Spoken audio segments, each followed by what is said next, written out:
명상에 대한 가장 큰 오해. 마음이 생각에서 벗어나 고요해야만 명상할 수 있다. 혹은 세상에 대해서 힘들거나 불만족으로부터 벗어나기 위해서 명상을 한다고 말합니다. 안녕하세요. 건강하게 잘 지내시죠? 혹시 처음 명상을 시작했을 때 이런 경험 없으신가요? 조용히 앉아보지만 5분도 안 돼서 온갖 잡념과 걱정이 폭풍처럼 몰아칩니다. 결국 이렇게 생각하며 포기하게 되죠. 나는 너무 산만해서 명상이랑 안 맞아. 마음이 고요한 사람들이나 하는 건가 봐. 내 안에 이렇게 많은 생각들이 생겨날 줄이야 정말로 몰랐다. 아이고, 이런저런 생각들을 어떻게 하면 좋지 정말로 난감하다. 만약 이런 생각들이 명상에 대한 오해 가운데 가장 큰 하나라면 어떨까요? 마음이 고요해야만 수행을 시작할 수 있는 것이 아니라 사실 수행을 통해 비로소 마음이 고요해진다는 것이 진실에 더 가깝지 않을까요? 물론입니다. 지속적으로 계속 명상을 하면 마음의 평화를 좀 더 쉽게 경험할 수 있습니다. 더구나 명상을 계속하면 도망가지 않고 현실 문제를 더욱 효과적으로 해결할 수도 있죠. 오늘은 초기 경전의 핵심 가르침을 바탕으로 우리가 명상을 시작하는 마음에 대해 깊이 있게 탐구해 보겠습니다. 좀 더 깊게 말하면 이것은 알아차림과 삼매와의 관계를 다루는 주제입니다. 쉽게 말하면 세상에 대한 불만족과 현실적 장애를 알아차림하면 오히려 우리는 마음의 평화, 삼매에 들어갈 수 있다는 메시지입니다. 자, 그러면 명상에 대한 오해와 장애를 극복하는 치유의 여정을 지금 시작하겠습니다. 제1부 수행의 시작점. 많은 사람들이 세상에 대한 욕망과 불만족으로부터 벗어나라 는 부처님의 말씀을 수행을 위한 전제 조건으로 해석합니다. 명상을 하려면 먼저 내 안의 욕망, 분노, 근심과 불안, 게으름, 의심 같은 이 5가지 장애물을 깨끗하게 치워야 한다는 것이죠. 하지만 이런 해석은 경전의 전체적인 가르침과 맞지 않습니다. 벗어남을 의미하는 빨리어 위네이아는 이미 완료된 상태만을 의미하지 않습니다. 오히려 수행과 함께 수행을 하면서 점차적으로 벗어나는 과정을 의미합니다. 가장 결정적인 증거는 붓다가 바로 현실의 그 5가지 장애 자체에 대한 알아차림 명상을 강조했다는 사실입니다. 만약 장애가 없는 것이 명상의 전제 조건이라면 왜 장애를 알아차리고 관찰하라고 가르쳤을까요? 수행은 장애가 없기를 바라는 것이 아니라 바로 그 장애를 알아차림하라입니다. 진실로 장애물은 알아차림 명상의 대상입니다. 이는 혁신적인 관점의 전환을 요구합니다. 내 안의 욕망, 분노, 불안은 명상을 방해하는 적이 아니라 바로 알아차림 명상과 함께하는 중요한 관찰 대상이라는 것입니다. 어떤 갈망이 일어날 때, 그리고 마음이 산만할 때 그 갈망과 산만함을 알아차리고 그것을 정밀하게 관찰함이 바로 수행의 시작입니다. 의심이 일어나고 그리고 화가 일어날 때 바로 이 순간이 그 의심과 화를 알아차림하고 그것의 발생과 소멸의 패턴을 정확하게 통찰하는 것, 이것이 바로 알아차림 명상 수행의 핵심입니다.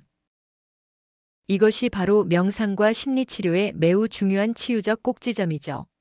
그렇기에 알아차림 명상 수행은 완벽하게 준비된 마음에서 시작하는 것이 아닙니다. 오히려 불완전하고 혼란스러운 우리의 마음을 있는 그대로 들여다보는 용기가 처음 마음이며 현실 문제를 해결하는 첫걸음이며 그 과정을 통해 우리는 점차 현실의 과도한 욕망과 불만족으로부터 자유로워지는 것입니다. 이것은 결코 현실로부터의 도피가 아닙니다. 명상은 문제를 해결하는 가장 창조적인 활동입니다. 제2부 깨달음의 2날개. 이렇게 수행을 통해 우리는 특정한 대상에 마음을 모으는 힘, 즉 집중의 삼매를 개발합니다. 하지만 붓다는 그냥 삼매가 아닌 바른 삼매가 중요하다고 강조했죠. 바른 삼매란 무엇일까요? 단순히 집중력이 깊은 상태를 의미하는 것이 아닙니다. 고행 시기에 만난 붓다의 스승들은 인간의 한계를 넘어선 깊은 삼매에 도달했지만 그들은 궁극의 진리를 깨닫지 못했습니다. 왜일까요? 왜냐하면 그들에게는 바르게 바라봄, 바른 견해, 이 세계와 마음이 어떻게 작동하는지에 대한 지혜가 결여되어 있었기 때문입니다.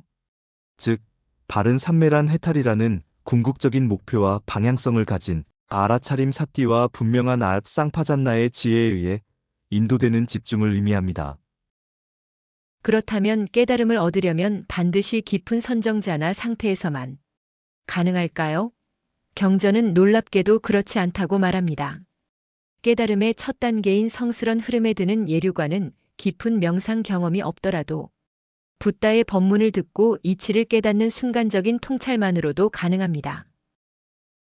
하지만 욕망의 가장 미세한 뿌리까지 뽑아내고 완전한 깨달음, 즉 아라한과에 이르기 위해서는 깊은 선정 자나라는 강력한 도구가 필수적이라고 염처경 같은 경전은 일관되게 이야기합니다.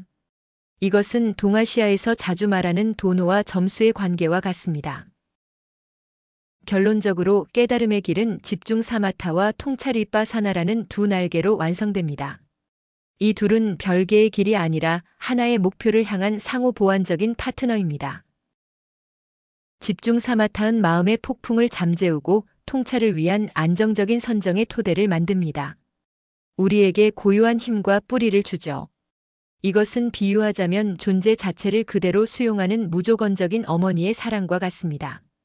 통찰 위빠사나는 그 고요해진 마음으로 세상과 나를 있는 그대로 꿰뚫어보는 지혜입니다. 우리에게 세상을 향해서 자유로운 날개를 줍니다. 이것은 비유하자면 현실에서 문제 해결을 요구하는 조건적인 아버지의 사랑과 같습니다. 집중 없는 통찰은 산만한 지적인 놀이, 잡념에 빠질 가능성이 높고 통찰 없는 집중에만 머무르면 고요함 속에 안주하여 졸음에 빠질 위험이 있습니다.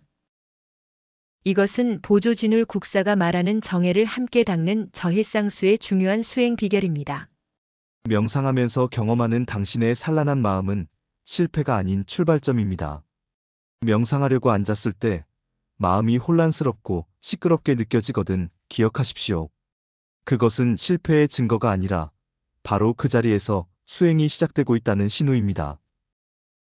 우리의 명상 여정은 폭풍이 지나가길 기다리는 것이 아니라 폭풍의 현실 한가운데로 들어가서 스스로 고요한 등대가 되는 법을 배우는 것입니다. 이게 세상을 살아가는 중요한 방법입니다.